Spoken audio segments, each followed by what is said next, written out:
હાલો મિત્રો, નમસ્કાર। ઘણા બધા લોકોને તમે કહેતા સાંભળ્યા છે કે મારા માટે ટાઈમ નથી, મારા ખુદના માટે પણ ટાઈમ નીકળતો નથી, મારા ખુદના માટે સમય નથી। આવા ઘણા બધા શબ્દોથી તમે વાત કરતા જોયા છે।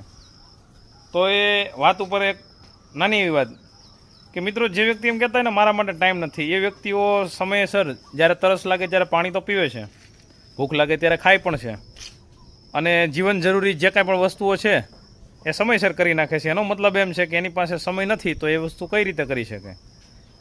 આ દુનિયાની અંદર એક જ વ્યક્તિઓ છે કે જેની પાસે સમય પોતાના માટે નથી, અને એ વ્યક્તિ હાલ અત્યારે જીવિત નહીં હોય। કારણ કે જે વ્યક્તિ મુર્દા હોય એ નથી ખાતો, નથી પીતો, નથી કાંઈ કરતો, એટલે એના માટે એની પાસે સમય નથી, એ જાતે કોઈ વસ્તુ કરી શકવાનો નથી। બાકી જે વ્યક્તિઓ બહાના બતાવે છે કે મારી ખુદની માટે પણ સમય મળતો નથી, મારે કરવું તો ઘણું છે, મારે આ કામ કરી નાખવું છે પણ ટાઈમ વધતો નથી, મારે ઓલું કરવું છે, આ તે બધું ઘણું બધું, પણ પોતે જ્યારે માણસ એક આ ધરતી ઉપરનું એક એવું પ્રાણી છે કે જે બચવાના હરેક પ્રકારના રસ્તાઓ ગોતી લે છે, અને એ રસ્તાઓ ગોતવાની જગ્યાએ જો માણસ એ રસ્તાનું સોલ્યુશન ગોતશે તો ઘણો ખરો આગળ નીકળી શકે। કારણ કે ઉપરથી બનાવનાર વ્યક્તિએ હરેકને કાંઈક ને કાંઈક લક્ષ્યથી મોકલેલો છે, પણ જીવનની અંદર એ લક્ષ્યને ગોતવામાં ને ગોતવામાં કોનો કેટલો સમય અને કેટલું જીવન વીવું જાય તેનું કોઈ નક્કી નથી। શક્ય હોય એટલું વહેલા પોતાના લક્ષ્યને જે લોકો મેળવે છે એ ખૂબ તરક્કી અને ખૂબ આગળ વધે છે।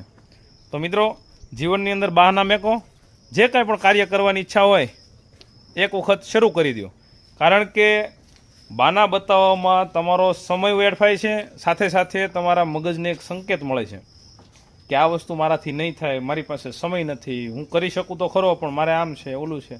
એટલે કોઈ પણ પ્રકારનું પોતાને ખુદને બાનું દીધા વગર એ કાર્ય શરૂ કરી દો, અને ધીમે ધીમે એની અંદર તમે જોશો કે તમે જે તે સમયે ઊભા રહી ગયા હતા એ સમયે જો તમે ઊભા ન્યા રહો અને એ સમયે તમે શરૂઆત કરી હોત તો કેટલા આગળ નીકળી આવત।